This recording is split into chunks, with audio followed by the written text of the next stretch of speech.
fractured, unfortunate, but nonetheless proud community has found a braver, more gallant young champion. Even when they kill me, they can never take the game from a young G. Who lies before us, unconquered still. MAKAVELI the dog, representing the Outlaws.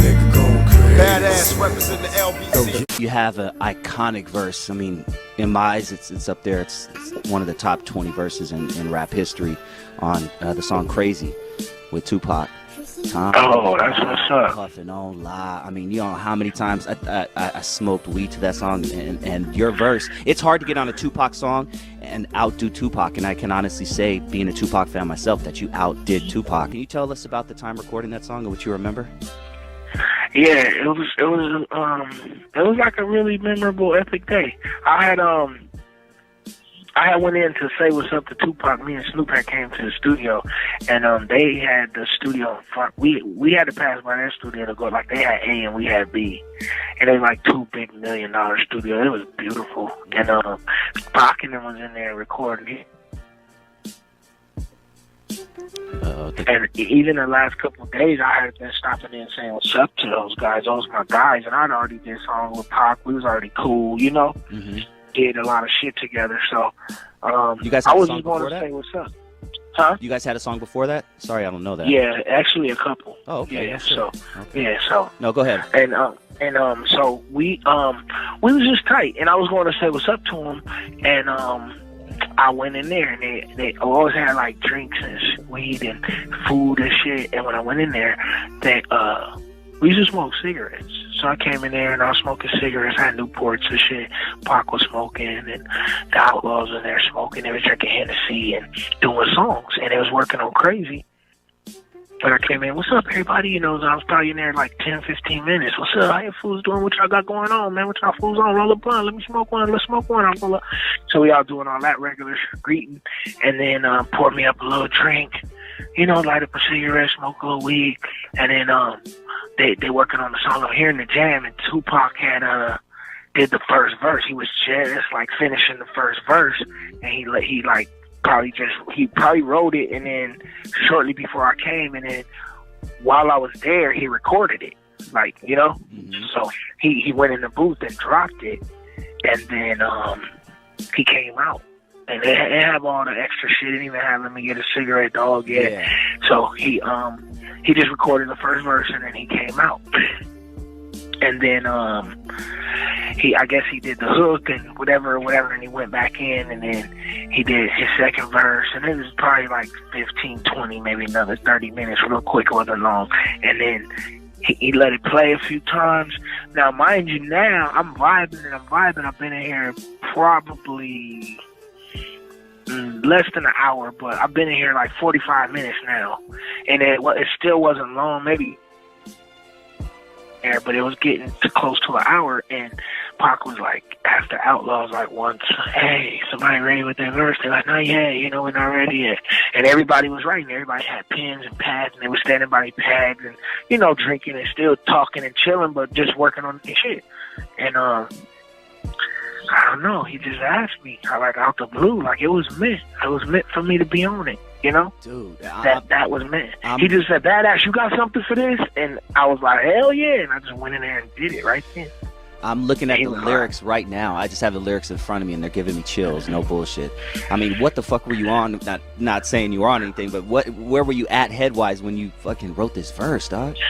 I wrote the verse like a day or two before that, and it was all. All of that shit is like, this shit is spooky because I wrote the verse a couple of days before that, right? Okay. I had a stress, some kind of, now I won't say like a breakdown, but I had like this. I got real stressed out. I felt that in the song. I felt that.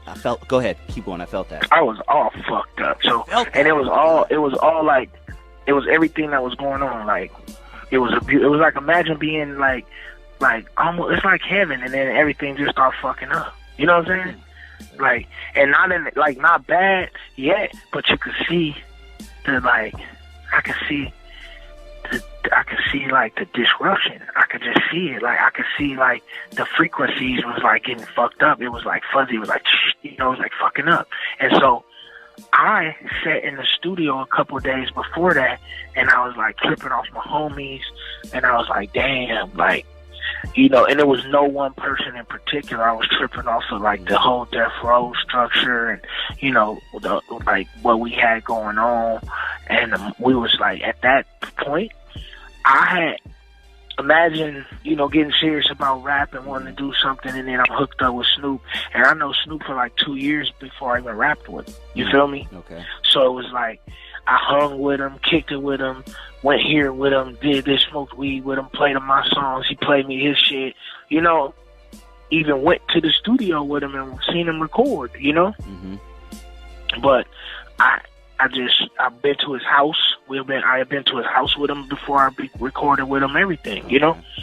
So, like I was just kind of, you know, coming from a place where I was just starting to get some money. I had money, and there wasn't a lot, but I had a few thousand. Like I was up. I had more money than I ever had in my life. You know, I might have $50,000-$60,000 in the bank. I had a nice, you know, apartment and, you know, nice furniture. Everything was just like, it was like surreal, you know?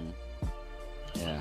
Couple of cars and shit, few chains, and, you know, everything was just like, damn, like I was dreaming for all this shit, you know? Like I probably had 10, 20 bands in my pocket, you know. Everything was beautiful. So I was just like, damn, this money, and then it start seeing like negative shit, like this happened and this happened and this happened, and then, you know, one of the homies come in like just mad or something, and I'm like, what the fuck? Why we like rich and everybody mad, and or it's a negative, weird like essence, you know? So I sat down and I was like, it's the money, like. We all wanted to get this bread, and we talking about it all the time, and we having fun, but I'm like, what is the most important part of this? I'm like, the music, the camaraderie, like, we love each other more than this money. And that started making me feel like, okay, it was really a release, because I wrote all this stuff down, and I was feeling this because money was like plaguing us. And it became like you said, a classic hip hop song. It became one of the best records, but that was something that I wanted to put in hip hop.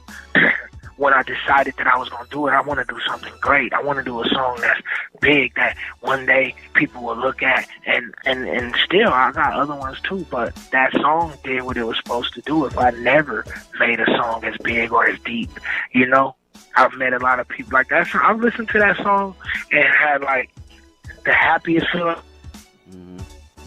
Got heart out. You feel me? Yeah. So that song is just, it is what it is. It's just one of those real emotional, spiritual songs. Pac was on what he was on with it. I was on what I was on. He asked me to get on it. I did it. When I remember him running out the booth like, man, when I came out the booth, he just hugged me like, you made the album, like, that's fucking amazing. And I was young. I didn't even know how dope it was. I ain't gonna lie. I was rapping. I was just rapping. I knew it was dope. Don't get me wrong, but I didn't know it was that. It took me 10, maybe 12, 15 years to realize that was as potent as it was, you know?